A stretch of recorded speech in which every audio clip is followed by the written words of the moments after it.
Welcome to Symposium number 2, Perspectives on a Career in Global Surgery.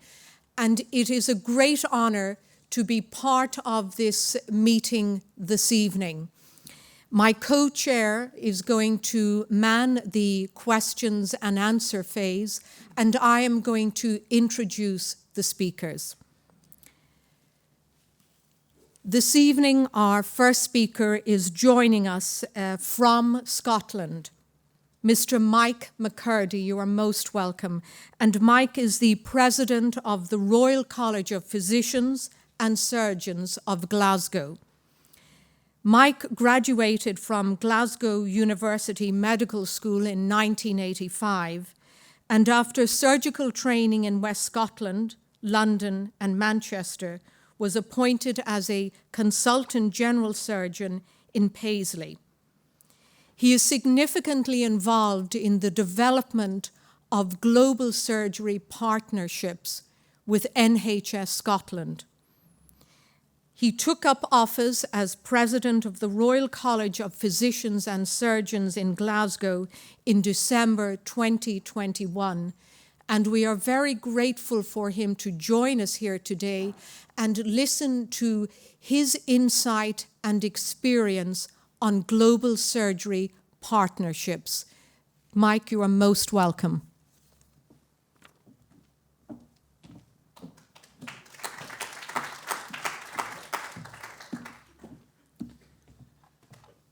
Thank you very much indeed, Professor Carroll. It is a great pleasure to be here today. An honour, really, to be invited to take part in this Millin session today, and a particular pleasure to come here to the home of global surgery in this part of the world, the Royal College of Surgeons in Ireland. I have so many friends here, just talking to James Geraghty and this morning to Eric O'Flynn. I'm sorry that Sean Tierney couldn't be with us today. But I want to pay particular tribute to Declan McGee, former president of the RCSI. When we were vice presidents of our respective colleges, and Paddy Brough was the president here, I asked them to help me get our college more involved in global surgery, in which I had an interest. And they were very generous in doing so. And so if I have any competency at all, and I'm not sure that I have to talk about this today, it's in many ways thanks to Declan and RCSI. So it's a particular pleasure to be here today in my first outing as president of the Glasgow College. In preparing my thoughts for this, I took a blank sheet of paper and began to think, what would these competencies look like if we were to sketch them out for a global surgeon? And to me, they seem to be a mixture of surgical, personal, and situational skills and competencies. What do I mean by that? Well, the surgical ones are kind of obvious to us as we look with a high-income gaze. We think if we were in a low-income country, what extra surgical competencies might we require? Some emergency neurosurgery, some obstetrics and gynecology. But we need to also frame this discussion looking at it the other way around. We've just had a session thinking about young surgeons coming for training in Ireland and the UK. Our programme in Scotland with our college has supported Livingston Fellows coming from our partner countries in Malawi and Zambia, now supported by the Scottish Government. What does it look like for them to come here? Often they're coming to pick up particular surgical skills in laparoscopic surgery or advanced techniques that they don't have access to. But what does it look like from either end of this journey, whether we're travelling south or north? What personal skills do we require? Professor Carroll's talk about well-being, Stuart Fergusson will talk later on this afternoon, we have good evidence that involvement in global surgery is actually good for surgical well-being. But when we start, what kind of competencies do we require? Do we need to have a particular outlook on life? Do we need to have some self-knowledge? I would suggest one of the biggest is humility. We need to understand what we don't know and what we have to learn. And in situations, we are going to be in a difficult or unfamiliar situation. And again, we tend to frame that of thinking about us going from our high-income countries, our high-income institutions, to work in a low-income country or situation. Think about it the other way around. Our first Livingston Fellow that we had was a young surgeon, and when it came to her nights of on-call, my colleagues got slightly nervous and said, well, who's going to cover? I said, I'll cover the first week of nights, that's no problem. And I expected the phone to be ringing regularly, and I went in the morning to find 18 patients had been admitted overnight. Everybody had a correct and proper management plan. Everybody had a good differential diagnosis, but nobody had had a set of U&Es. Nobody had had a serum amylase measured. Nobody had had a chest X-ray, never mind an ultrasound or a CT scan. Because from her ethical point of view, in the situation that she'd usually been working in, to perform all these tests was not ethical because it was to use resource that they didn't have. And yet we never think about the ethics very often of our use of resources here. So, after those first thoughts, you go to the literature and see what we can find. And again, you're immediately reminded of the fact that we work in a very privileged position. As I sat at my computer, I had a number of options of how I might access the literature. And the authors of the first paper we'll look at reminded us that that's a very privileged position to be in our part of the world.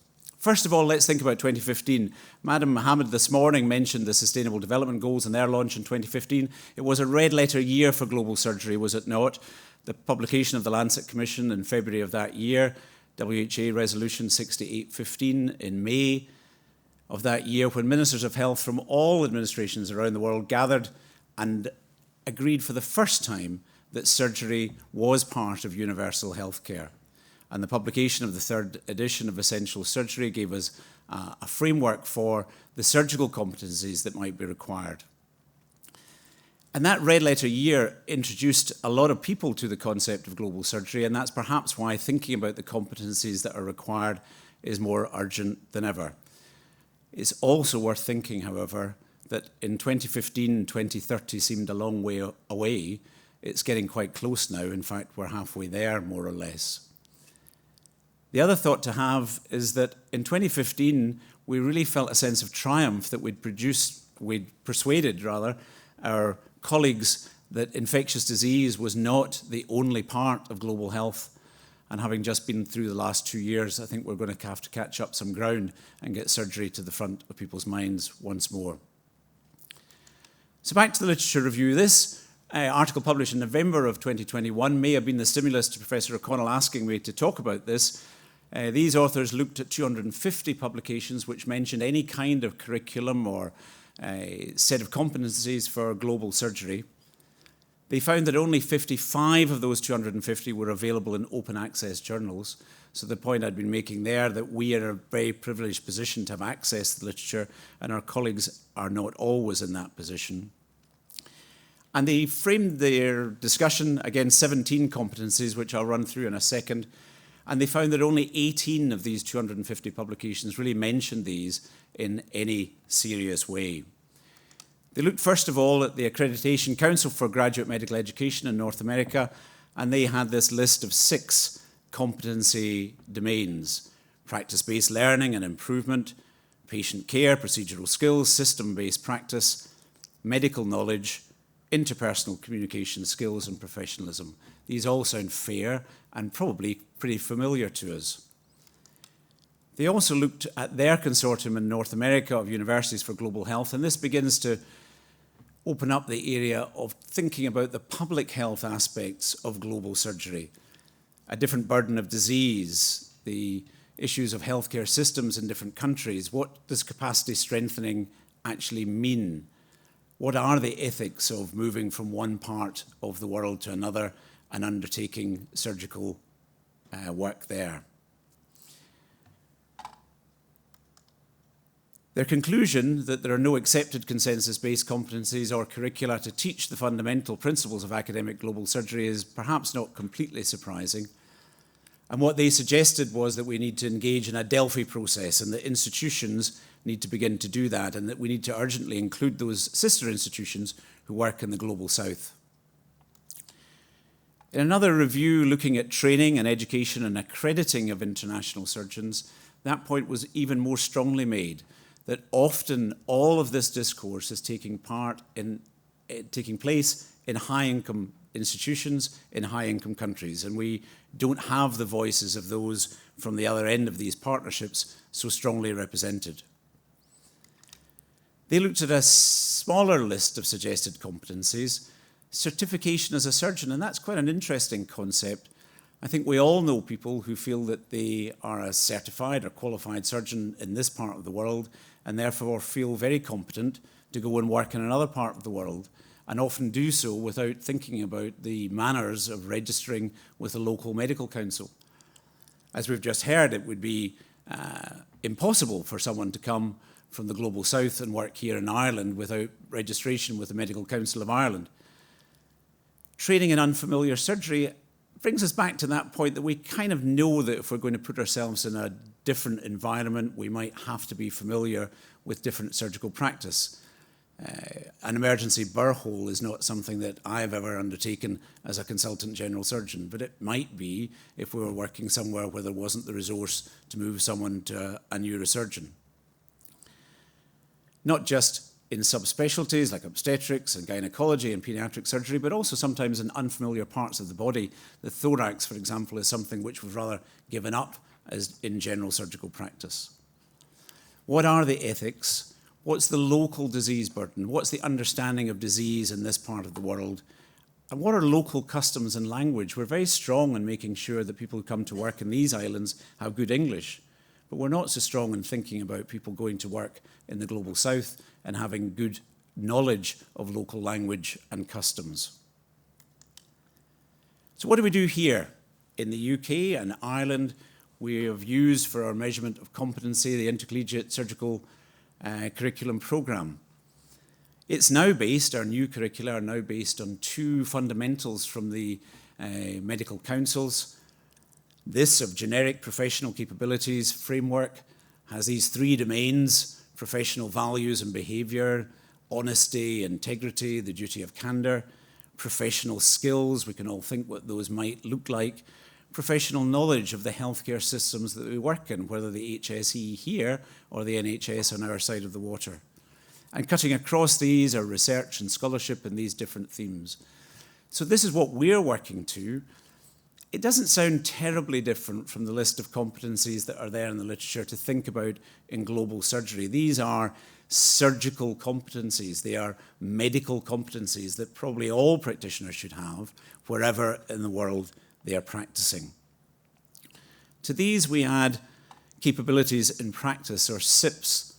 We all get rather used to work-based assessments and DOPSs and KICSs and levels 1, 2, 3 and 4. John Lund, the chair of CST, Mike Griffin was mentioning in his talk just a moment ago, has a lovely analogy that we'd become so granular in our assessment of people's competencies that we were looking at each individual brick rather than thinking, what does the whole building look like? What does the whole building of a global surgeon look like? Well, it probably will involve outpatients, inpatients, emergency take, the undifferentiated emergency take might be different in different parts of the world, how to manage a theatre list and how to work with others in a multidisciplinary team. So it doesn't seem terribly difficult to imagine an extra dimension to these SIPs that would include global surgery competencies. Which brings me back to that back of the envelope thought. There's something about these competencies which is in the surgical domain, something in our personal outlook and our personal makeup, and something about our ability to assess the situation we find ourselves in. And perhaps there in the centre, there is some kind of surgeon who has that complete set that allows them to work in global surgery.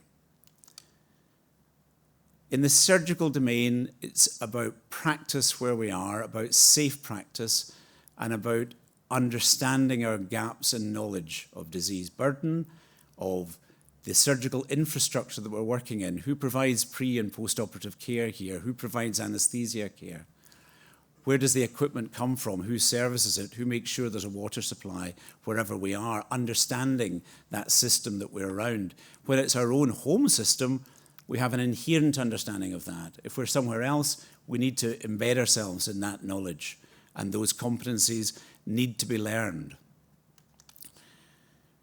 When we look at the situation we find ourselves in, from whatever top of the mountain we're looking at, or from wherever our own front door looks out onto, we need to think about that from a different perspective. How do people get here? What's the travel arrangements? What's the local custom and language here? What does this view look like? And it's really important that we don't bring to that the haze in the future here, the white haze of looking at this as though it's somebody else's problem in another part of the world. It's all of our issue in which we need to work in partnership to understand the situation we're delivering global surgical care in. And those personal reflections, as I said at the beginning, involvement in global surgery has been demonstrably shown to improve our well-being. The chance to go back to why we trained perhaps in the beginning in medicine or surgery. So it's good for us to be involved, but we need to bring to that some self-knowledge and some humility to understand that we don't have all the competencies. Even though we have reached that top of the pinnacle we were looking at in the previous session and we consider ourselves to be master surgeons, we are not masters in a global surgical sense. We are all learners and we need to be humble about that. So it shouldn't be beyond us to come up with some set of competencies, whether we use them from the back of my envelope, whether we use them from the academic literature, or whether we use them from what we're using here in these islands to measure the competencies of our young surgeons. And whether we do that by Delphi process, or whether we do that by adding to what we've already got, those competencies will somehow or other involve situation, our personal reflections, and a wide range of surgical skills. But as we heard in the Carmichael lecture this morning from Madam Mohammed, what an important start we've made in making access to education available for half the world's population who were previously excluded from it in very many parts of the world.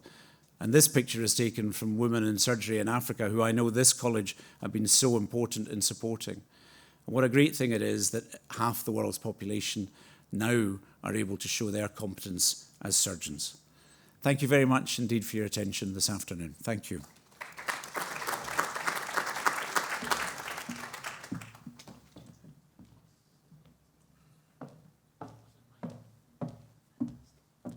Thank you very much, Mike. That was really beautiful. Thank you. Our next speaker is Professor Chris Lavy, and again is well known to everybody in the area of global surgery.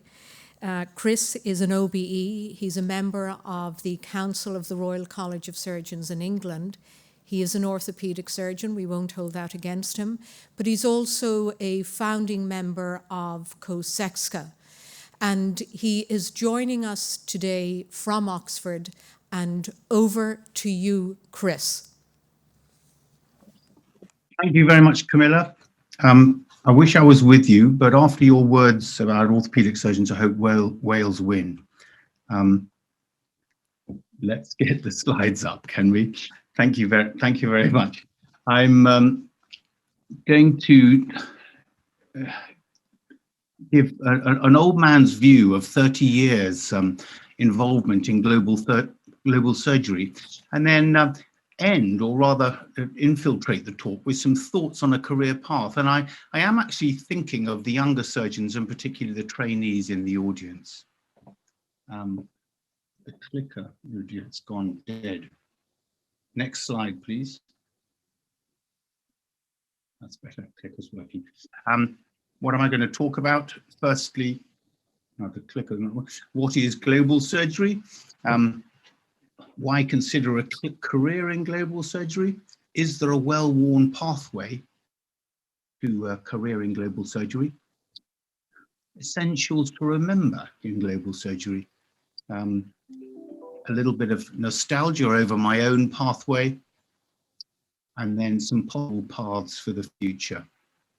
And for those interested in global surgery, steps. Well, firstly, what is global surgery? There's lots of definitions, and they've all got a bit of truth to them. The one I particularly like is that by Bashford and Fitzgerald, which particularly mentions that global surgery is rapidly developing. It's multidisciplinary. Those who use theatres are surgeons, obstetricians, gynecologists, and anaesthetists. And that all the disciplinary fields need to be developed to develop surgery. And essentially, global surgery is looking at the massive inequity in the world in terms of surgical systems and working to reduce that inequity.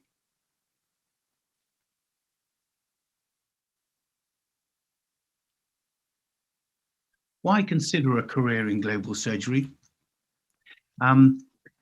Lots of reasons, and I'm going to run through a good number of them here. Different ones that attract different people. Firstly, the need. There's a massive, massive need in many parts of this world. Secondly, and unashamedly, the really interesting pathology. My time in Africa has shown me pathology that I never even knew existed in working in the UK. For some of us, we have a faith that compels us to work with the needy in the world. And somewhat allied to that, our world is ever getting smaller, and you can't live in one country and not be concerned with what's going on in the rest of the world. And many of us feel that we have a duty as global citizens to look at the citizens of the world and to consider their surgical needs. Excitement. There is an enormous amount of excitement and interest in looking at different pathologies. It's also quite exciting when you've got a spitting cobra in the operating theatre, as I have had at times, doing something different. As I approach the end of my my career, I know I don't look it, but I am approaching that stage in my career. My colleagues, all looking at retirement, sometimes wistfully speak to me and say, "Gosh, I wish I'd done something a little bit different." Well, you can, and making a difference. Of course, in surgery, we can make a difference wherever we work, and there's enormous needs in our own islands. But one can make a particular difference being involved with surgery on a global level. The global surgical workforce is skewed. A couple of slides here, just looking at our world. This is a map, and for some reason, perhaps in deference to the Winter Olympics, my titles have all come out in Chinese, but that doesn't really matter. The essential thing about this graph is this world map is that the countries, the surface area of the country has been redrawn in proportion to the surgical need. And the countries in dark red have around 1 million patients per surgeon. The countries that are in yellow have less than 15,000 patients per surgeon. So you can see at a glance where the real need is.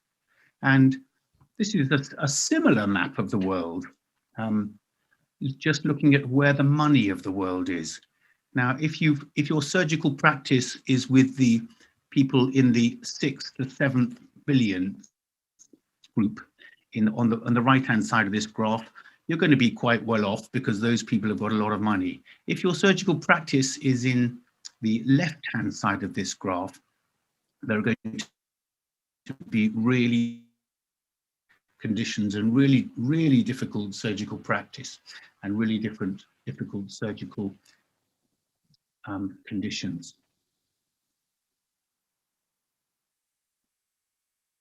My clicker's not working anymore.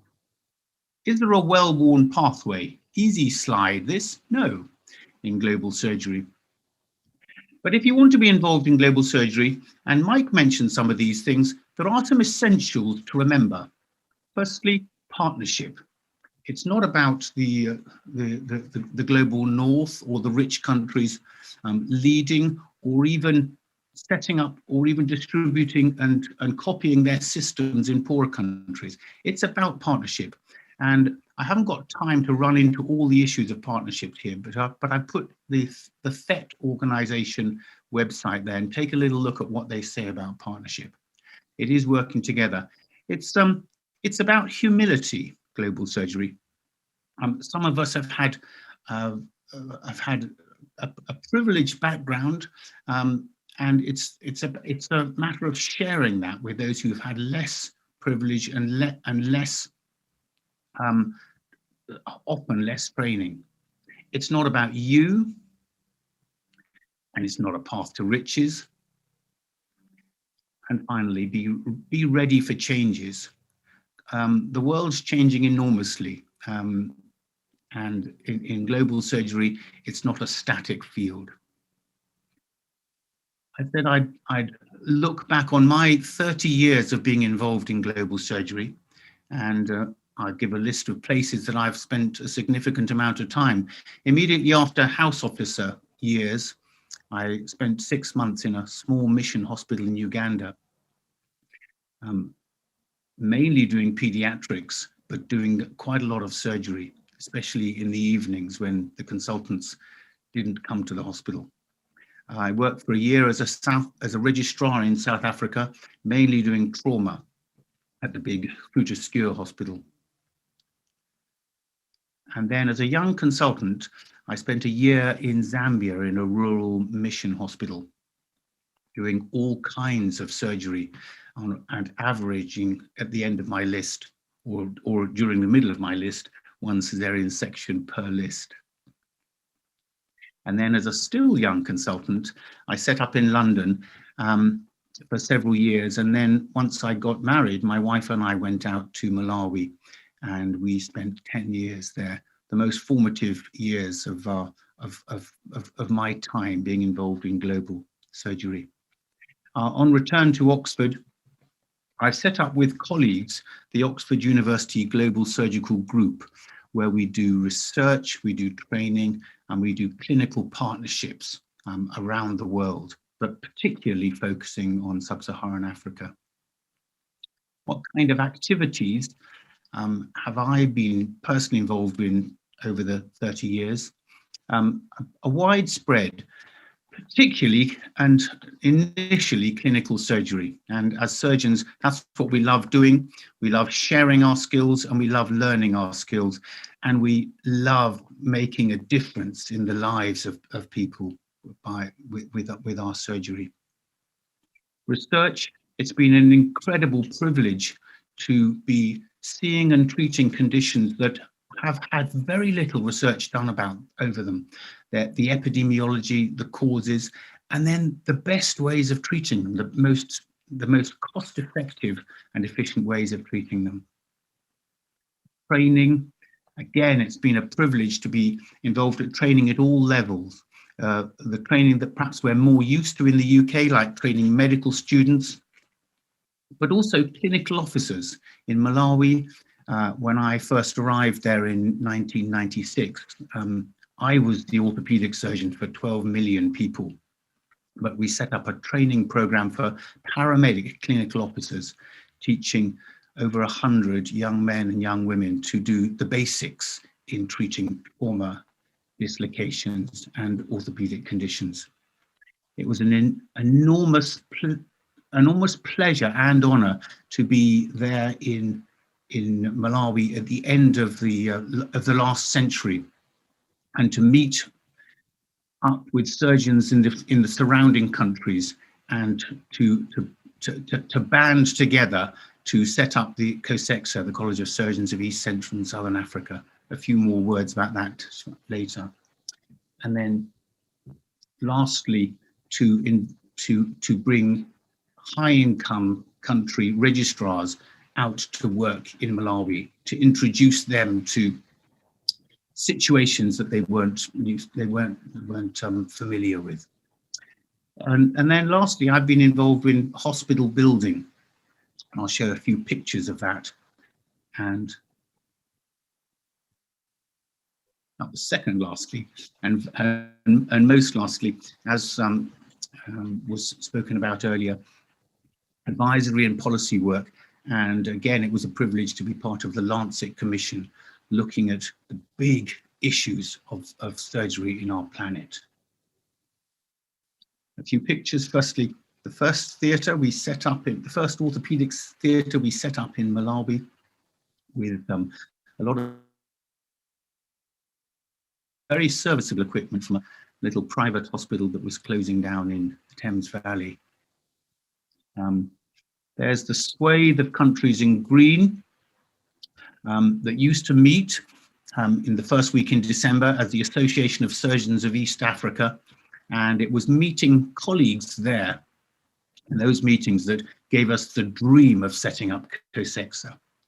And COSEXA needs no introduction because it's been really taken on and supported by the College of Surgeons of Ireland. So a big thank you to the RCSI for incredible support that you've given to this fledgling college, bringing it up to now almost 1,000 trainees. One of the highlights of my time was working with colleagues in Malawi in doing what became a passion for me, which was children's reconstructive surgery. And elective surgery anywhere in the world is often difficult to do because there's so much trauma, and Malawi is no different. And we were able to raise funds to set up an orthopaedic hospital and research centre specifically for children with correctable disabilities and deformities. And getting these young kids on their legs and walking again was an incredible joy. We set this hospital up with 4 pillars, giving the best clinical care to the patients, best training we could to medical students and young registrants, researching causes, epidemiology, and best treatment for the conditions which took children off their feet. And then lastly, and unashamedly, to show God's love to the children. And the reason I put that in is because just to say how things were there, when we had the dream of building this hospital, I went to see the Minister of Health, the Honourable Eleki Banda, and he gave me a cup of tea and he said, "Chris, you have to build this hospital. These kids need to show that God loves them." So from building that hospital in Malawi, the same donors liked it so much that they gave us some more money, and we built one in a similar hospital in Zambia. A different set of donors, actually a lot from Australia, gave us funds, and we worked with the Ministry of Health in Rwanda to build a little kids orthopaedic hospital there. And then a new donor, Cure International from the US. I was involved in the design and setup of a hospital in Niger. But most exciting and most recent of all, since I've been in Oxford, we've linked with the Ministry of Health in Zimbabwe and helped to set up Zimbabwe's first children's orthopaedic hospital. In Zimbabwe, the Ministry of Health had an old fever hospital in Bulawayo, which had fallen to rack and ruin. It had been destroyed by a fire. All the woodwork, most of the metal, and half the glass had melted, and it really was a bit of a mess. And we raised some funds from the City of London and rebuilt the hospital, and there it is, opened in the middle of the pandemic. And like all hospitals in the world, you can see a little tent in the front of it, where the kids had their PCRs and their lateral flows before going into surgery. So that's just a little canter through my own involvement in global surgery. A word now to those thinking of being interested in global surgery. What are the possible paths ahead? Well, I'd say the first thing, if you really are interested in global surgery, take a clinical post, just short or long time in a low resource place, so that you've actually seen what it's like working in a hospital of limited resources. You may then want to take a clinical post in a high income country centre which is supportive. And it's exciting to see so many link ups between the north and the south, partnerships developing, partnerships that, as we've heard about today, that will be swapping registrars, where people will go from one country to another and develop relationships of support.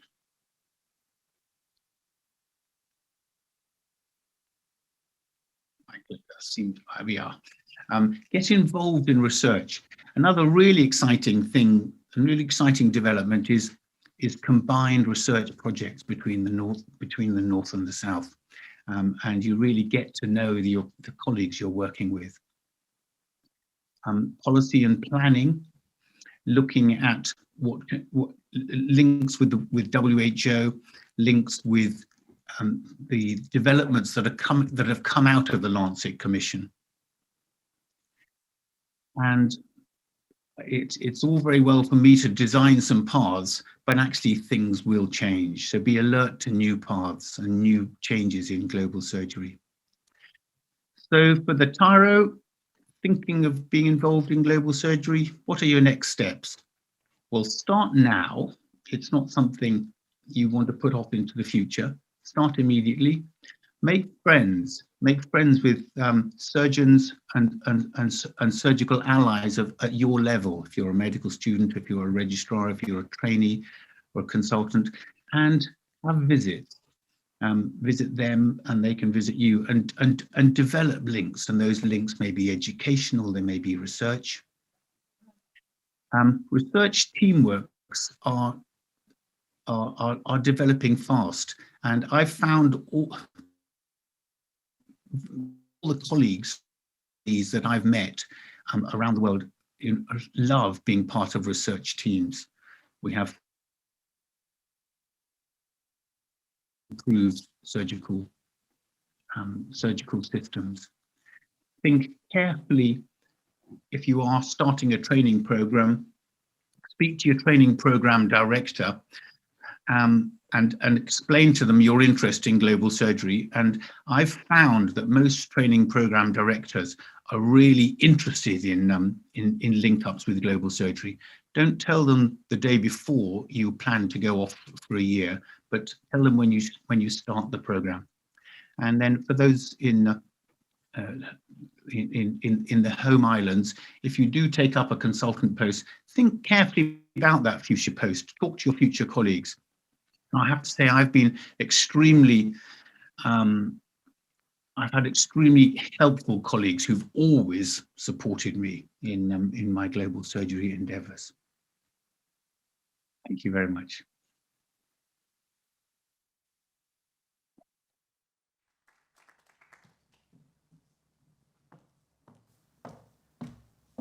Thank you, Chris, for joining us. I would now like to call upon Mr. Stuart Fergusson to join us at the podium.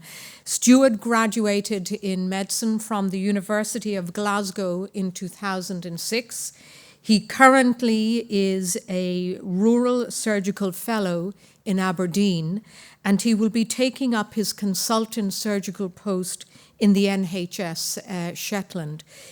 He is one of the co-writers of the Global Surgery Citizenship in the Scottish Health Service paper, and Stuart is going to talk to us today about his work in that area.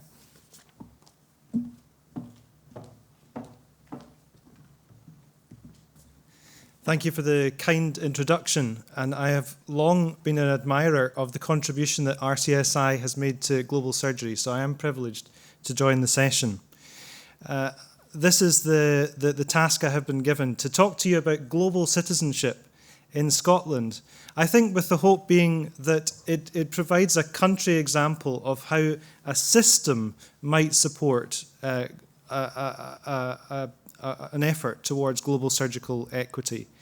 And rather like this train crossing the Glenfinnan viaduct, I think we are on a journey. We're making lots of effort. We're going in the right direction, but we're not there. What is the Scottish Health Service? Well, here's an organogram trying to make sense of it. 160,000 employees, a budget of £15 billion a year, and it's an organisation, the NHS, that was founded in 1948.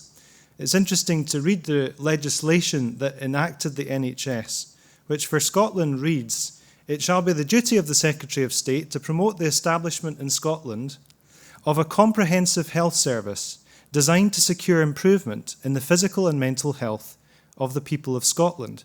And the point I'd make here is that the founding legislation of our health service defines a population as being the purpose of that body.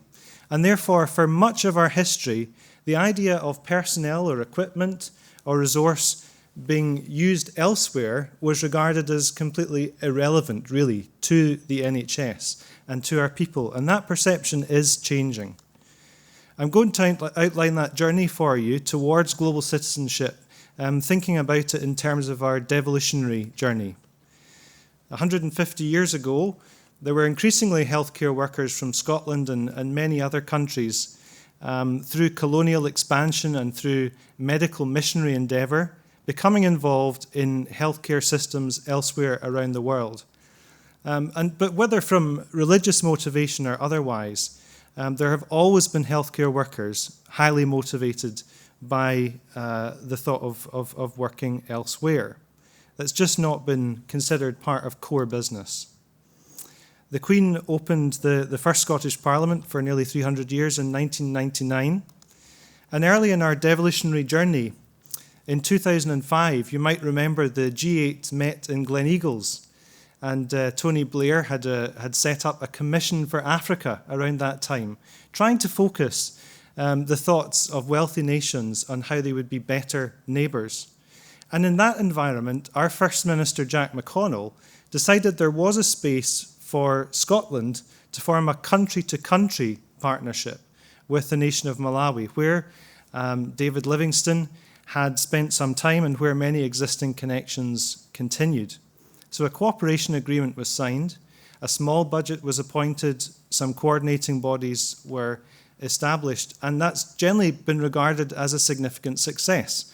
47% of Scots can name a connection with Malawi, whether that be through school, through church, through Rotary, etc. It has catalysed involvement with the nation of Malawi. And that international development effort has now been entered the global citizenship era. In 2016, the department published this paper saying that international development was a key part of Scotland's global contribution within the international community, encompassing core values, historical and contemporary, of fairness and equity. It's about Scotland acting as a good global citizen. And I would make the point that foreign affairs and international development remain a UK government responsibility. They are not devolved, but the Scottish Government felt that its mechanisms of government it controlled had a responsibility towards this agenda as well. For those who might need a definition of a global citizen, here is one. Somebody who understands interconnectedness, who respects diversity, who has an ability to challenge injustice, and who takes action in personally meaningful ways. Global citizenship is embedded in our schools curriculum, and it's been aligned to the Sustainable Development Goals. Of course, a set of aims and metrics, not just for low and middle income countries, but for all countries around the world to work towards together. And in that environment, the Scottish Health Collaborative started to think through what this could mean, this commitment in the health space. The Scottish Government spends 40% of its entire budget on health, but this idea of global citizenship was, to be honest, quite nebulous in terms of what that really meant in supporting global health work. This collaborative was chaired by our Chief Medical Officer, who asked the very reasonable question: why should we be using NHS resources? Our legislation focuses us on a specific population. Elsewhere in the world, can we evidence benefit to our health service and therefore justify our engagement? So that's where this report came from that Professor Carroll referenced. I was privileged to write this with Mike McKirdy, now our president, and you can access this report on the short URL code there. That was a partly academic and a partly political exercise. And we managed to speak to all 14 of Scotland's territorial health boards, 7 pan-national boards, and we got their opinion on global health, along with around 400 individuals, many experts, as many people as we could speak to. The health boards told us there wasn't a defined system-level approach to global health. They couldn't quantify the amount of volunteering happening. There was no specific policy to support it, although they were aware good things were happening and we should probably be more joined up about it. The nearly 300 people who responded to our survey told us that, yes, At an institutional level, they were sometimes experiencing support, but 2/3 said they had no support from their health board. One of the stories that came through to us was from this team of hospital engineers from Aberdeen Royal Infirmary. They worked alongside peers in a hospital in Filigi-Hiwot in Ethiopia. And they came back with their perception of their work transformed. It's very easy in a system where the lights always work, where the taps always work, to forget that actually it takes expertise and investment to maintain that. They felt taken for granted, but not so there. And they gave us this brilliant quote: "No classroom-based learning or even real-time UK experience or exercise could deliver the learning that was achieved by visiting and doing and seeing and feeling." And we collected together the academic literature and demonstrated across many domains, technical and non-technical, undoubtedly and obviously, individuals benefit from international experience. I can confirm that personally. A year ago, my wife and I spent 5 months in this remote part of Zambia, Chitokoloki Mission Hospital, 3 hours from the capital by light aircraft, powered by solar electricity, the whole station, where we had an entirely unselected and amazingly diverse range of pathology, which I relished being involved with. Almost no possibility of referral at all. I undertook 256 procedures over the 5 months, only half of which would fit within my specialty training in general surgery. And for the rest, I had to rely on my colleagues, on books and on YouTube, which is an excellent resource. I think probably the biggest surgical challenge I undertook was this 6-year-old girl who was deteriorating in front of her eyes with this massive tumour occupying half of her abdomen. We performed an ultrasound, thought it was a Wilms tumour, and there was definitely no possibility of her accessing care elsewhere. The nearest anaesthetist was probably 400 kilometres away, the nearest paediatric surgeon considerably more, but we were her only hope. It was totally inappropriate for me, it would be inappropriate for me in a UK context to operate on her, but clearly there it was. So we considered the options, we took advice, and we operated. For 5.5 hours, we managed to remove this with a little under a litre of blood loss, which was just as well, because we only had 2 or 3 units in the blood bank. And she did very well post-operatively. Probably the most terrifying thing I've ever done as a really just fresh off the training scheme general surgeon. And it was transformational for me. I suddenly realized that in a pediatric situation and with highly challenging pathology, in an environment with so little resource comparatively, I had been given a set of tools in my UK training scheme. As frustrated as I was with it, and as inadequate as I felt, I had been given a set of tools that enabled me to help this girl. And that experience is very hard to come by in any other setting. But it's not just about individuals. A healthcare system that has a global perspective, that has an internationalized view, is an attractive one. It's one where people want to work. It's one where people's passions are recognized and supported. And the learning we have from those other contexts is brought back for the benefit of Scottish patients. We evidenced that in our report. And we were also clear that if you take resource from one place, from one pot, and apply it elsewhere, there are, of course, consequences, there are challenges. I was having a conversation over lunchtime about the unfortunate nurse who contracted Ebola, volunteering in Sierra Leone. Mike and I decided to make 8 recommendations to the Scottish Government, summarising essentially having a strategic approach, having an expressed commitment to what global citizenship meant in a health system, recognising that there were benefits. And to our great surprise, we find all 8 recommendations warmly and immediately endorsed by the Scottish Government. These are 2 of the ministers at our report launch almost 5 years ago. And to our great astonishment, when the world's best-known philanthropist visited Edinburgh 4 years ago, our First Minister, Nicola Sturgeon, made a point of meeting him and wanted to tell him about Scotland's commitment to global citizenship and what that meant in its healthcare system. So extraordinary political buy-in. And from that, the programme, the Scottish Global Citizenship Programme, was born. Very briefly, what progress has been made? A coordination unit was launched. There's their Twitter address. We've got an internet presence, a register of partnerships of individuals. There's a network being developed. The Scottish Health Awards now have a global citizenship category, trying to get this kind of activity recognised as having value to our health service. Best practice guides have been published. Importantly, HR processes for supporting international work have been clarified and circulated. That's on the website that you see referenced at the bottom of the slide.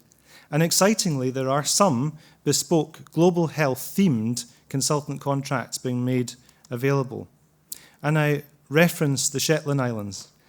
Halfway into the Atlantic, closer to Norway than Edinburgh, home to 23,000 people, where I was proleptically appointed a surgeon last year, and I'm currently in a rural training scheme getting some of the additional skills required in an environment where the general surgeons do as many hemiarthroplasties for trauma as they do bowel resections. A situation that wasn't so unusual in the UK and Ireland, but a long time ago. And this appointment was given with an annualised contract with 10 weeks a year, that's every year, by the way, to be spent outside Shetland for study leave or surgical humanitarian work in LMICs. And undoubtedly, this makes sense. Shetland is a very difficult place to recruit to, as are many other rural places. And it does give latitude to create this kind of bespoke, interesting contract, which I hope will allow me to continue my passion for global health equity throughout my UK surgical career. It's not a unique contract, and the picture is of a consultant couple who spend 4 weeks in Shetland and 8 weeks elsewhere, and that's allowed them regular commitments in Sierra Leone and Bangladesh and elsewhere. I would love to see more of this. I'm not sure we can do this at huge scale, but I do love the fact this is happening. So to summarise, global citizenship is an attitude and a way of working that acknowledges that we are interdependent. We have a shared responsibility to human flourishing. Engaging in global health historically has been informal, has been ad hoc, has been seen as incidental to our core function. But that is changing. A globalised view is emerging with exciting developments in policy and practice. Prof. Carroll gave me the opportunity to write this article, so you can read a fuller version of the story there. I'd like to acknowledge those who've contributed to this work. Thank you very much.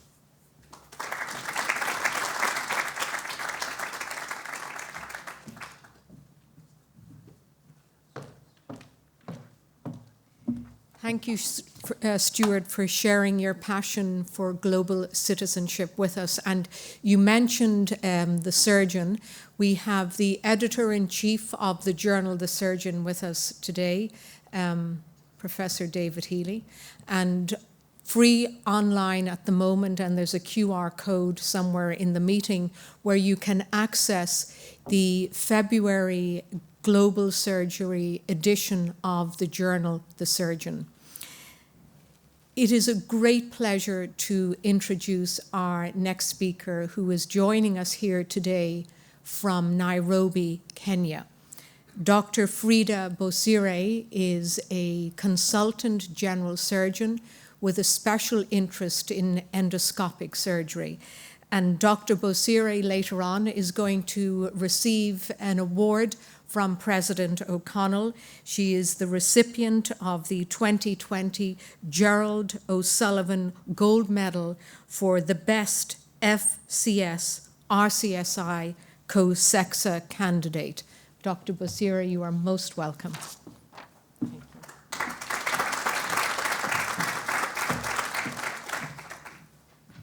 Thank you so much, Professor Carroll, for that wonderful introduction. I'm delighted to be here today. Greetings from Kenya, from all our COSEXA partners who are there. It's really amazing. This has been a good week in Ireland. Unfortunately, it comes to a stop tomorrow as I have to head back home. But I'll take you through my presentation.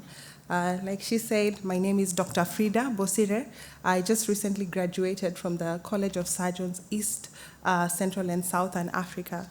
I wouldn't be here without RCSI and the collaboration that they have with them. So thank you to RCSI. Thank you, Professor Prof. Ronan. I work at a small mission hospital, about a 350-bed hospital in Nairobi, next to a big slum called Kibera slums. So most of the patients that I see are really poor, and I come from a LMIC country. We live way below the international poverty line. So what is global surgery? How do we define it? I think Professor Chris has already gone through that. These are clinical, educational, and research collaborations with the aim to improve surgical care in high-income countries, but mostly in low to and middle-income countries, which is where I come from. But the big question that I have today, how do we bridge this gap?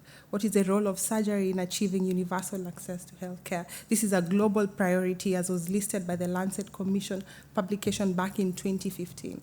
How do I advocate for the neglected surgical patient? This will be my perspectives as a surgeon from a poor country. How do I apply research, skill, education, and evidence-based advocacy in a region that has so little? Some of the challenges I face in Kenya: poverty, poverty, poverty. It just about sums everything up. We have very limited surgical infrastructure. I lack basic surgical supplies, blood, surgical critical care facilities. It becomes really hard to take care of a surgical patient if you do not have this. I have used the endotracheal tube as a chest tube in a patient who had a pneumothorax. I have used Foley catheters as drains, so you can imagine where we come from. We lack basic emergency medical services in a place where we see so much trauma. Our patients have limited access to healthcare, which all just rounds back to poverty. We have a shortage of surgical care providers. The Kenyan doctor-to-patient ratio is 1 to 16,000, which is far below the recommended WHO 1 to 1,000. So what is the ideal? What would I love? What is my dream as a surgeon from Kenya, a world where every child has equal access to safe surgery? You see those faces? How do you say no to those faces? So it is really, really devastating when we see children die from surgically correctable diseases. You see the little guy at the center? I was telling Mr. Gerati that's the face that his residents make when maybe he tells them to do one or two things, or the face he makes at night when he's called by a resident for trauma case. But we see a lot, we were seeing a lot of communicable diseases in the past, children with malaria, pneumonia, TB, malnutrition. We're seeing a lot of surgically correctable cases in these children. This is to reduce the number of people who will attend dinner tonight, Professor Ronan. These are worms, round worms, or ascaris as we call them. Typical night in Kenya, typical call night. You're called in for a young kid who comes in. Most of them present more than 72 hours out, or a week out even, completely obstructed, peritonitic, free air under the diaphragm. So you have no role for conservative management. You go in, and you see worms like this. Majority of the time they come in so late you have to do a resection and anastomosis to evacuate these worms. If they come in early for the trainees in the program, in the audience, you can do a small enterotomy in a longitudinal fashion, evacuate the worms, and you close it in a transverse fashion, in a sort of Heineken-Mikulitz fashion. So I learned about this week from Mr. Eric O'Flynn, who has been so wonderful in helping us navigate Dublin. And there are collaborative partnerships that are going on in the area of pediatric surgery. RCSI has partnered with the Scottish Global Health charity Kids OR, who set up operating rooms all over poor resource setups. They created the Pan-African Pediatric Surgery e-learning program, PAPSEP. This is a pioneer collaborative online platform with the aim to train surgical trainees all across Africa. They cover 32 African countries, 800 million people. That is really impressive. And the online program has been created by the RCSI Institute of Global Surgery. So thank you to all who have done that.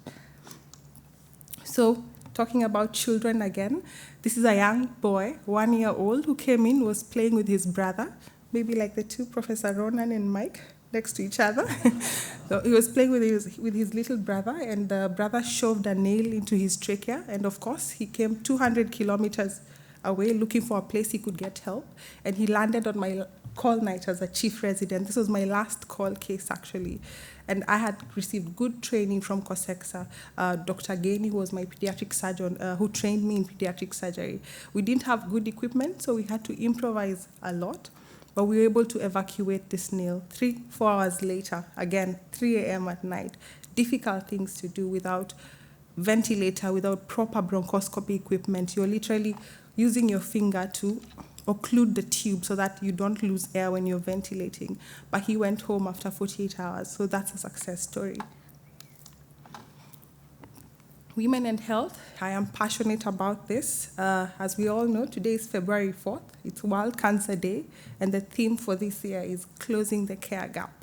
Very simple, health equity. What is our role in eradicating cancer? What is our role in advocating for early diagnosis of cancer and prevention of cancer? I see a lot of cervical cancer in advanced stages. They come with severe hydronephrosis, needing decompression. I see a lot of breast cancer, T4 staging. We don't have radiotherapy, chemotherapy options. It's not unusual for me to negotiate with a patient in clinic. What are you able to afford? Can you go get radiotherapy? So most of the time I end up doing toilet procedures, toilet mastectomies, palliative surgery, just to palliate and improve the quality of life, because they have this fungating tumor that's bleeding, malodorous, ulcerating. They cannot even sleep at night. They're in pain. They have anemia. So we see a lot of cancer in advanced stages. 90% of the mortality from cervical cancer is in the low to middle income countries. So we really need to do something. I have been fortunate enough this week to work with Mr. Geraghty again at St. Vincent's. I attended the breast clinic, the breast check, and my take-home message is just to advocate for screening, more and more screening. We see a lot of trauma again. This is the mode of transport for most of the patients. So motorbike, mostly overloaded all the time. They don't have helmets on. This is an underloaded motorbike, actually. Normally you have about 10 of them loaded there. So I received a 19-year-old boy, again, in my residency, the CT scan on the left. And he was on a motorbike, overloaded, and they had an accident. It hit a rock, and he fell and hit his head on the rock. And he came with a Glasgow coma scale of 4. It was a difficult decision to operate on this young boy. And we ended up doing a bifrontal craniotomy. As you can see, he has a large epidural hematoma. He has a lot of brain edema. His basal cisterns are effaced, literally. We did not have a neurosurgeon at that point. I was a 4th-year COSEXA resident. And we did a bifrontal craniotomy, difficult procedure, because we were right at the midline where your sagittal sinus sits across. And he did well. After 2 months in hospital, ICU course, he did well and he went home. So another success story from my training. We see a lot of bow and arrow injuries. This was a difficult case because bow and arrow injury, if the patient is lucky enough, it's not poisonous. So you don't have to deal with sepsis after that. But majority of them are barbed and they are poisonous and they are metallic. And a CT scan will have a lot of artifacts, so you cannot even plan your surgical procedure. So just to stimulate the surgeons in the room, if you have a CT scan, we do a CT scan, we send them out to radiology experts across to the US, and they're able to help us interpret this. But most of the time we get by just with a simple X-ray or a fast ultrasound for abdominal trauma. So this had stopped right next to the vertebral artery. It took about 6 to 9 hours to remove this one. And the sepsis that followed, you can imagine.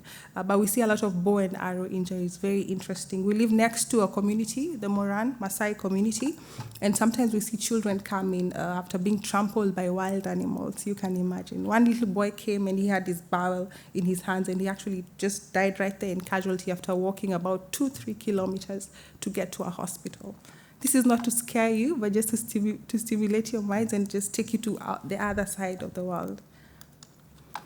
What are some of the solutions that are currently happening even right now? Forever indebted to COSEXA and the RCSI partnerships. When we have academic institutions like this to bring global partnerships together to offer surgical training to some of us, this is really good. It ensures reliable, consistent, and standardization of surgical practices. We are able to increase the task force when we train more surgeons. Partnership and advocacy, skill development, surgical education, and curriculum development through these global collaborations. So somebody once said, training is the key to providing surgical care to those without. This is Dr. A. Parker, one of my faculty members, and Dr. Angela Martin, who was a visiting vascular surgeon who came right on time because we received a 30-year-old man who had walked for about 9 months looking for care. And he had pain on his right hip. He was not able to extend his hip. He had lost a lot of weight. He had fever. He had night sweats. And he was not able, he had loss of appetite as well. And we were able to work him up and did a CT angiogram. And as you can see, he has an infrarenal aneurysm. It was huge, fusiform. It was actually tubercular in origin, so a mycotic aneurysm. And it had cut off supply to his right leg. So he had intermittent claudication, really huge aneurysm. On his axial images, it had actually ruptured, but had a contained rupture in his right psoas space. You can see the huge fusiform aneurysm right there. So we were able to look through our stores and get our old donated graft somewhere, and we were able to do a transperitoneal repair, open him up, did a surgical debridement. His the wall was literally in tears.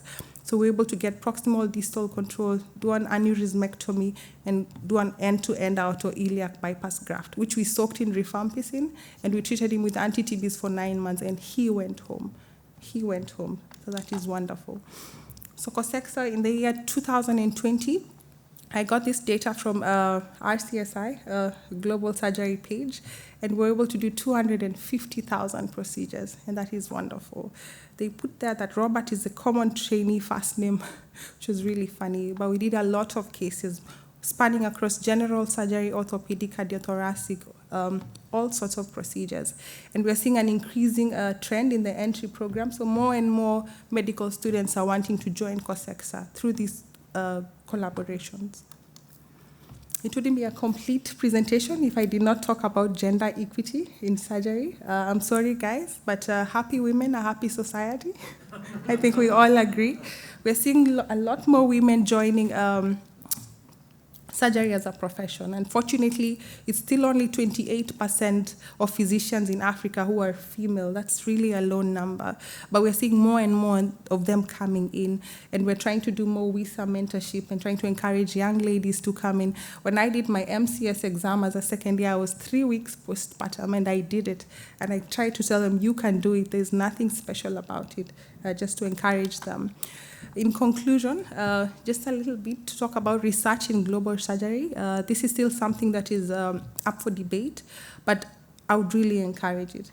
It is really difficult being in that clinic and trying to apply evidence-based practices when you have a patient with you and you have, this is what you're supposed to do. It's inflammatory breast cancer. They go through chemo and radio fast before operating. It's difficult to navigate those situations. But there are many collaborations going on research, patient outcomes, leadership. There are many studies that are going on, and I would encourage that to continue. That's my team back home. Wonderful team. I'm indebted to all my faculty who trained me, mostly from the Pan-African Academy of Christian Surgeons, PACS, but I had a good team back home. Thank you.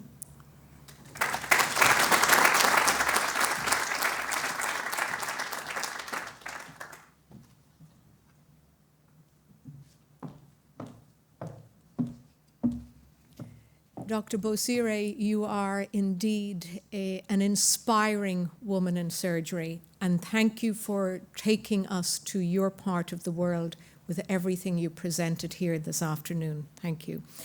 And I would like to introduce our final speaker. Professor Martin Corbally is well known to everybody in the audience. He is the head of surgery at RCSI Bahrain and the King Hamad Hospital. He's one of the world leaders in pediatric surgery, and for over a decade, he has been the program director of an incredible collaborative group of surgeons who work in Vietnam, Tanzania, and expanding into other areas of sub-Saharan Africa. Professor Corbally is going to talk to us about surgical collaboration in low to middle income countries. You are most welcome, Professor Corbally. Thank you very much, Camilla, for that very kind introduction. As always, one is humbled when you listen to the presentation of Dr. Bosire and Stuart on their experiences working in low and middle income countries and using scarce resources to their very most maximum. So I'm going to talk today about Operation Child Life and the lessons that we have learned since we started clinical operations in 2004 in Vietnam and 2007 in Tanzania. It's a great pleasure to be here, and I'm very grateful to President O'Connell for his very kind invitation. So who are we? We are a global healthcare charity based and registered in Ireland. We're a relatively small charity. We do provide specialist pediatric volunteer teams to work in Vietnam, Tanzania, but for COVID, we would now be in Mongolia and also in Jordan. We facilitate international exchange between doctors, nurses, perfusionists, mostly in the pediatric cardiac program in Crumlin. And we've also brought radiotherapists and neurosurgeons to train in Bahrain. In the year of COVID, we provide distance consultations for complex cases. We generally operate at a tertiary pediatric cardiac oncological level. Our mission is to provide nursing, medical, and surgical care to children in low and middle income countries, to train local teams in all aspects of the care of a sick child, to encourage altruism at undergraduate and postgraduate levels. And our vision, as previously mentioned by one of the speakers, is to ensure that care for children is delivered in their own environment, and also we support the consideration that all children deserve compassionate, safe, and expert health care. You've all been familiar, I think, over the last few years with the harsh metrics of global inequality and the work, the sentinel work of the Lancet Commission and WHO. But briefly to summarize, you know that more than 5 billion people lack access to safe surgery worldwide. You know that there are 15 million people dying each year from lack of access to safe surgery. To bring surgical statistics up to Western levels or high-income country levels, it would be necessary to produce another 143 million extra surgeries per year. What's of interest is that over 15,000 children die each and every day in sub-Saharan Africa and Southeast Asia because of lack of access to safe and effective surgery. COVID has added another 160 million people to the poverty lines. And as our speakers have highlighted, surgery is now recognized as a cost-effective and preventative and efficient way of healthcare. It is part of a horizontal health strategy rather than the previous emphasis on vertical health strategies, public health and infectious diseases, not undermining those, of course. So there are clearly global gaps in the delivery of healthcare. There are gross healthcare inequalities. Illness in a family, a child or an earner can be catastrophic. and the family can go from borderline poverty to abject poverty overnight. Altruism in surgery and medicine is not well prioritized and not always included in undergraduate and postgraduate programs. We did not know any of the metrics of healthcare inequality or the problems with healthcare in low and middle income countries when we started this work in 2004. We were just a group of doctors and nurses who really wanted to give something back to society. An opportunity presented itself when we were invited to Vietnam to Children's Hospital No. 2 by Christina Noble, who set up and ran at that time the Christina Noble Children's Foundation in Vietnam, and also more laterally in Mongolia.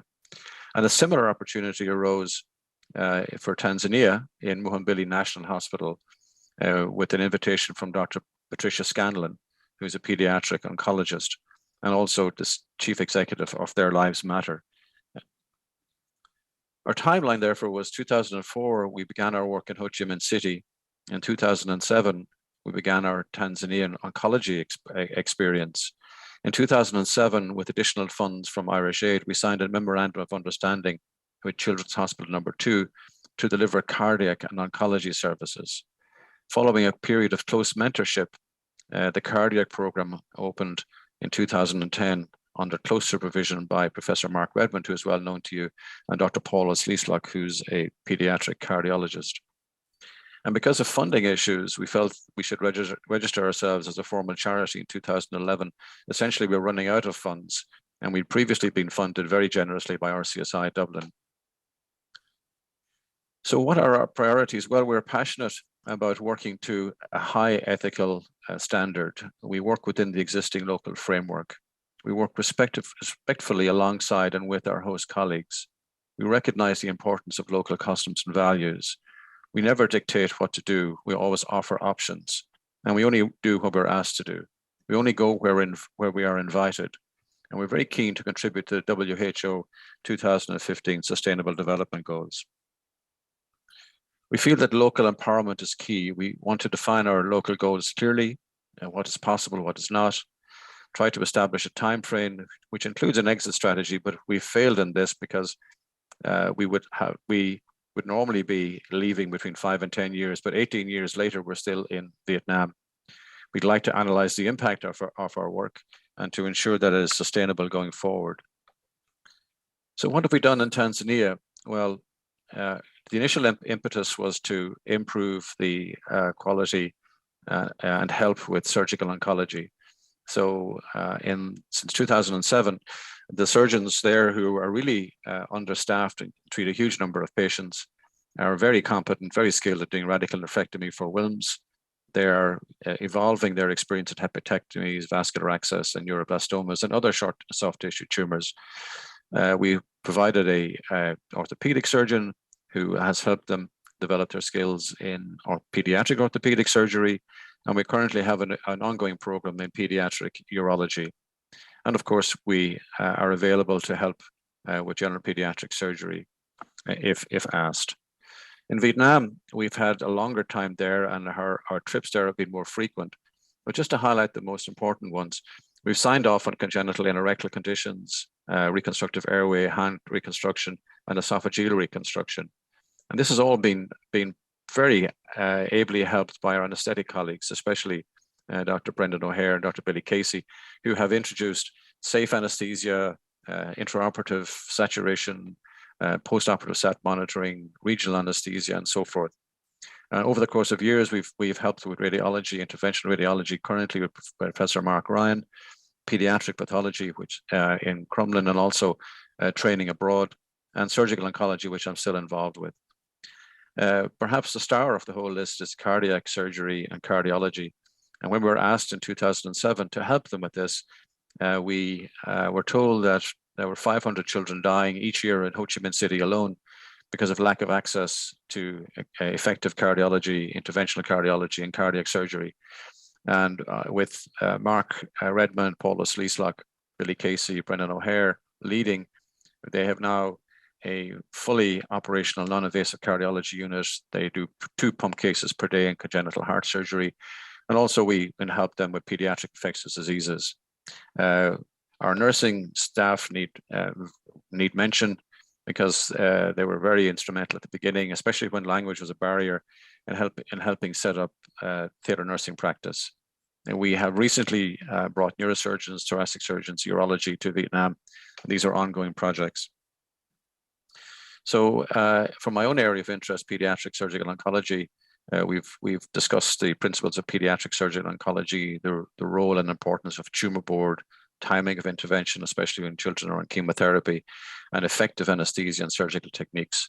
We focused on pediatric solid tumors, hepatoblastoma, Wilms tumor, and neuroblastoma and sacrococcygeal teratoma. And these children, prior to safe surgery, safe anesthesia, might have had chemotherapy, but would have had a very poor outcome. And also, they were managed in Vietnam, certainly in the adult hospital, which was not really good for children.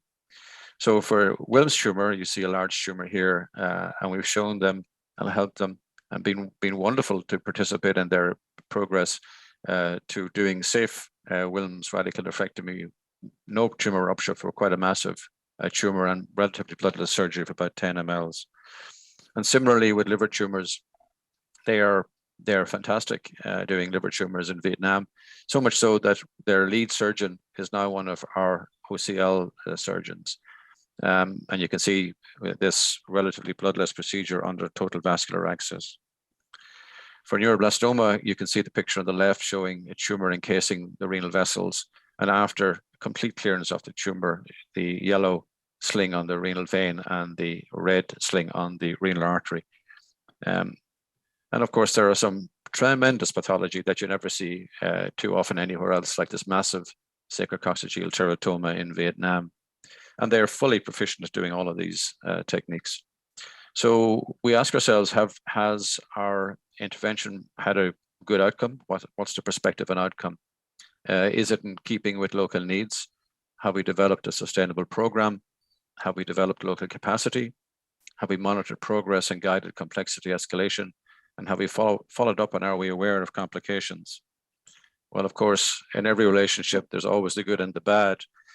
And here we have, what have we done well? Well, we've set up multiple self-sustaining successful surgical programs in anesthesia, cardiac surgery, cardiology. I've lost my slide there.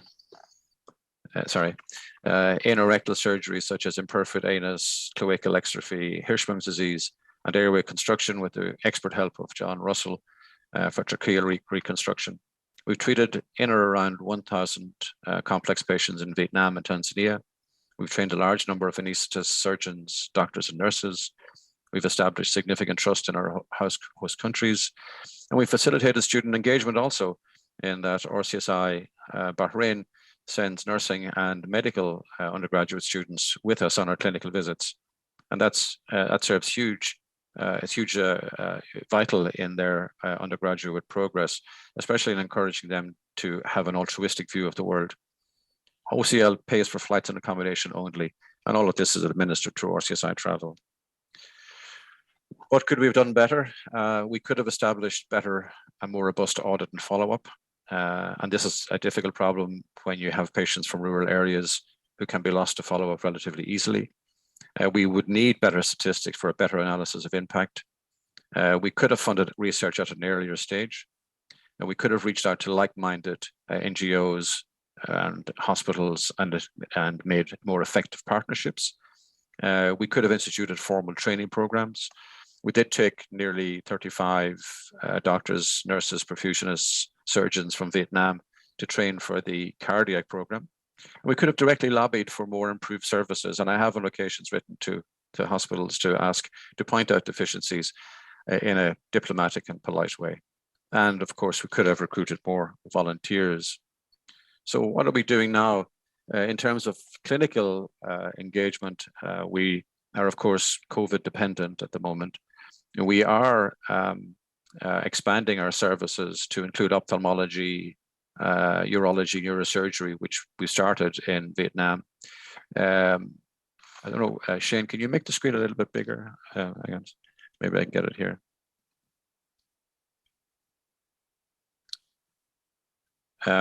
We have and are developing surgical oncology in Tanzania, and we have a very effective program in Vietnam, and they really are superb.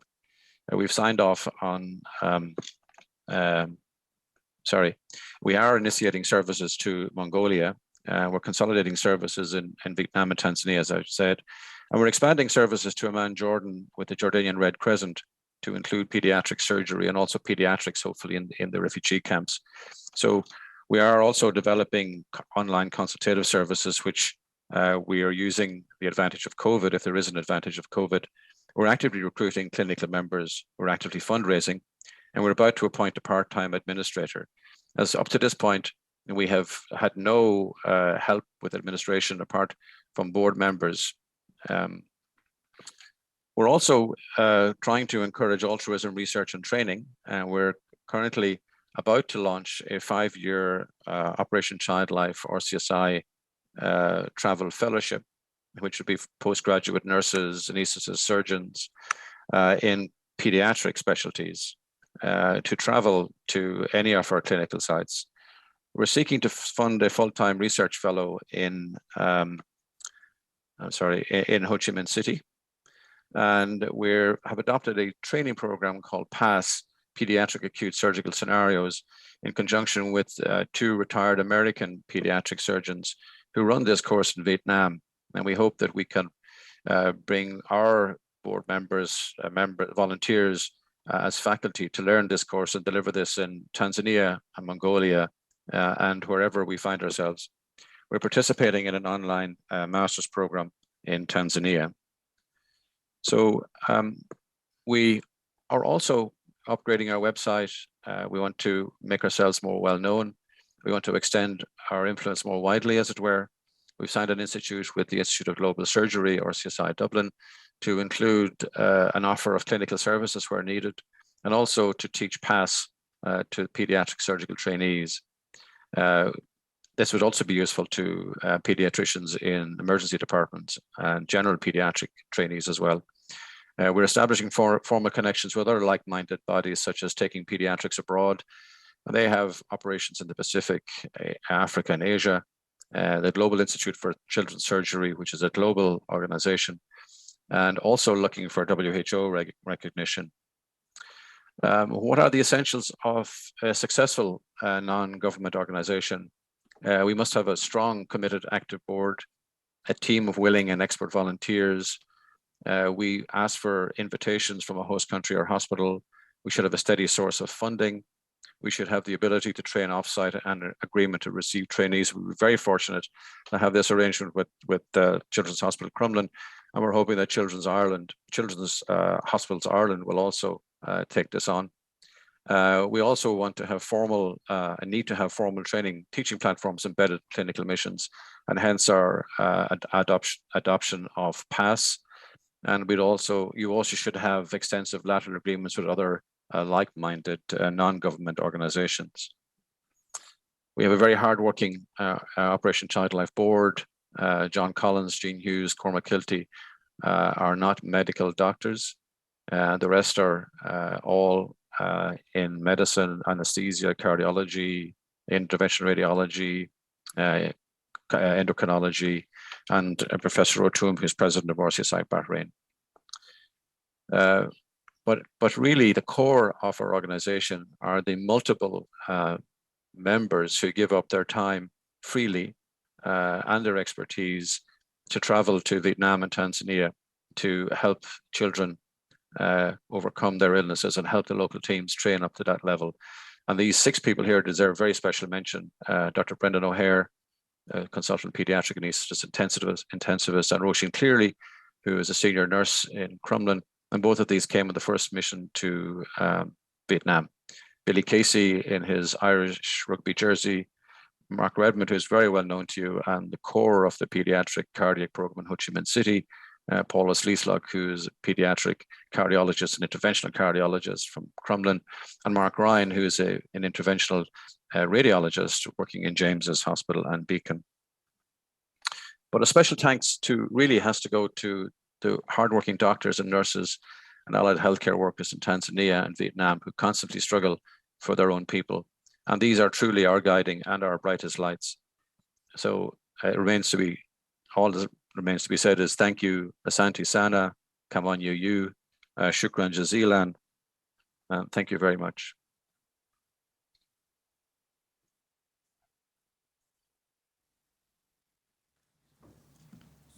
Thank you very much, Martin.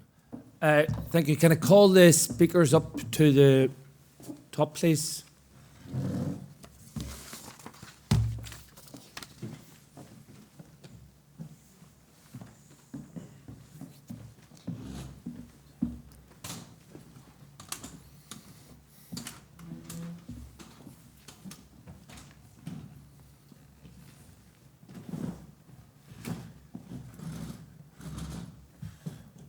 Do we know if, yes, they are there. That's the question I was about to ask. Thank you. First of all, I can ask a question probably geared towards Dr. Fridah, Bosire and Professor Chris Lavy. Surgical research is dominated by high-income countries and is geared towards high-income needs and high-income country standards. So how do you think we can help low to middle-income countries undertake research that is relevant to them? Thank you for that question. It's interesting that you asked that. I was reading, and there's a report that came out that says that the contribution of Africa to the global share in research is less than 1%. And a lot of the research that we have is on communicable diseases, like I say, TB, HIV, malaria, malnutrition, pneumonia. There's very little research on non-communicable diseases and surgery as a whole. So how relevant I think it is. I think it's very relevant. How can I help? Maybe trying to set up registries on the most common surgical things that we see, trauma registries, a registry on orthopedic procedures, urology, breast cancer, cervical cancer, that will serve like a database to get, because we have a lot of data in Africa. We see a lot of pathology. So maybe registries, that's what I would sum it up all as. Right. Chris, have you anything to suggest? Yeah, well, I'd say epidemiology and looking at prevalences and causes of conditions that are not seen in the Western world, so they're pretty under-researched. And in my own field of children's orthopaedics, we've done a lot of research into the best treatment of club foot, and it's exciting to see some of the things that we've found out, and some of the treatments that we've developed in the research in Africa actually now being used in the rest of the world. Thank you. Maybe Mike, to improve and broaden their skills and knowledge, a lot of our surgical trainees frequently travel abroad, and most eventually come back home. How can we avoid trainees from low and middle-income countries being poached by institutions in the higher-income countries, whilst at the same time protecting their individual rights? Yeah, that's a good question, Eamon, but because we should all have the right to self-determination and to choose where we want to live our lives and earn our income. I think CITIZENSHIP and RCSI's collaboration with CITIZENSHIP has been really key in providing a training programme that allows people to become surgeons without leaving their home area and their home countries. And I think if I was very minded by Emmanuel Makasa, colleague from Zambia, describing that if you take a young person and embark them on a 5 or 6 year training programme, and then they come to the end of that and they say, well, actually, now I'm off to the US or the UK or Ireland, their mother-in-law says, no, you're not. You're staying here because these are my grandchildren. Whereas my colleague in Paisley is a Kenyan surgeon who is a generation where there was no training programme. And so he left to go to South Africa, to come to Scotland, and he has remained. And his children are now Scottish. And that person was lost to the Kenyan system. So CITIZENSHIP and training schemes that keep people where they are for a bit. But we need to allow opportunity. We want to go elsewhere. I got as far away as Manchester. But some people want to go further afield and learn and experience, and that's right and proper. But they will go back to where they want to have their home. And if these are stable societies with good surgical systems, then they will stay there. Right. One of the things I have done in the past is, with Martin's help, I actually visited the No. 2 hospital in Vietnam. and saw the amazing work that had been done there and the skills that they and conditions they were able to treat. But really, one of the questions I have is, when you're thinking of travelling abroad, how do you balance treating the majority with the least amount, as with triage, or treating the minority with the most of the facilities? And how do you balance that? Martin? Thanks, Eamon. Good question. We generally have a lot of pre-visit meetings online with the staff in the respective hospitals, and we have a fair idea of what conditions we're going to treat. So they select the patients for us. So we go there to treat a certain number of patients, a certain identified number of patients who are investigated already, and then we see them when we get there. So it's already predetermined. It's a very select list, so it's more like a very much a tertiary level service that we provide. So we don't have to make that decision or that selection process from a large number of outpatients. But I can tell you in Children's Hospital number 2 that you visited, you would have seen the incredible overcrowding. They see 5,000 to 6,000 patients in outpatients every day, and the hospital can accommodate 1,500 patients, but typically has 2,000 patients every day. So it's a huge amount of work that they do on a regular basis, and that's why we have to take our hats off to our friends and colleagues there and in Muhimbili National Hospital, who work under very trying circumstances, but achieve amazing things. Yeah, in fact, I remember there, when I went to Craigavon Hospital, we talked about twin operating theatres, and that was, the consultant had an operating theatre and the register had one next door. When I was in number 2, I actually saw 2 children being operated on in the same theatre at the same time by 2 different teams. I don't know if anybody else has any other questions. Sorry, one from the floor. Good afternoon. My name is Lisa Alexander, and I'm the director of the Physician Associate Program here at RCSI. I've spent time in Rwanda and South Africa as well, but I wonder if you'd comment on the contributions of clinical officers in the work that you do. Thank you. Sure. Yep. So I certainly, in my short experience in Zambia, worked alongside clinical officers and particularly a medical licentiate who'd had the benefit of training, I think with substantial involvement from RCSI's collaboration actually, and he was outstanding. He really held my hand figuratively through a lot of the obstetrics that I was doing, and he was technically at least as good as me, if not better. So I'm really encouraged by the work that RCSI has done in training up clinical officers and medical licentiates for surgical and obstetric work. I think it's absolutely critical. Thank you. I'd like to thank all our speakers for having taken part in this session and making it so successful.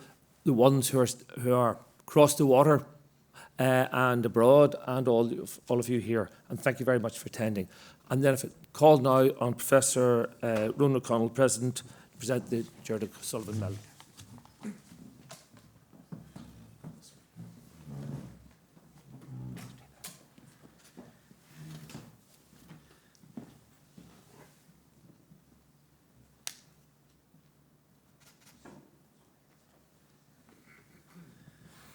Well, I think we've had an extraordinary afternoon, which has followed on really one of the best mornings that I've experienced in the college over many years.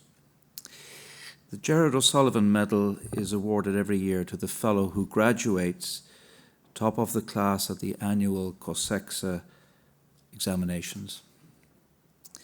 The medal is named after former president of RCSI and a great friend of ours, Professor Gerry O'Sullivan, who along with Professor Krykor Erzengatsian set up a partnership between RCSI and COSEXA in 2007, and about which you have heard so much today. The partnership helps to train and retain surgeons, as you've heard, in sub-Saharan Africa, and to make better surgery accessible to more patients. As you've heard, in this region, the ratio of surgeons to population is far below that which we see in high-income countries. The partnership is funded by Irish people through Irish Aid and is coordinated by RCSI, and to date COSEXA has graduated almost 700 surgeons, over 90% of whom are practicing in Africa. It is a collaboration that was initiated by Jerry and by Cricor, and we are very, very proud of it. The medal has been awarded every year since 2012, and the medal winner for 2020 is Dr. Fridah Bosire, and I think you will agree there could be no more deserving person. It is a great pleasure for me to ask Fridah O'Sullivan to come and present the medal on behalf of the family.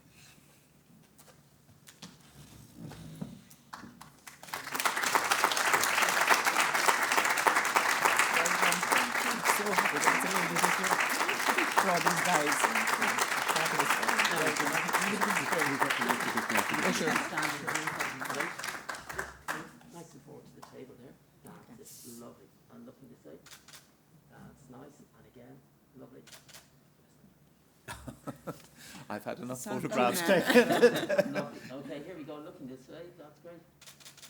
Thank you very much. Thank you. Okay, great. Congratulations. And now we take a short comfort break and we return for the Millin lecture. Thank you.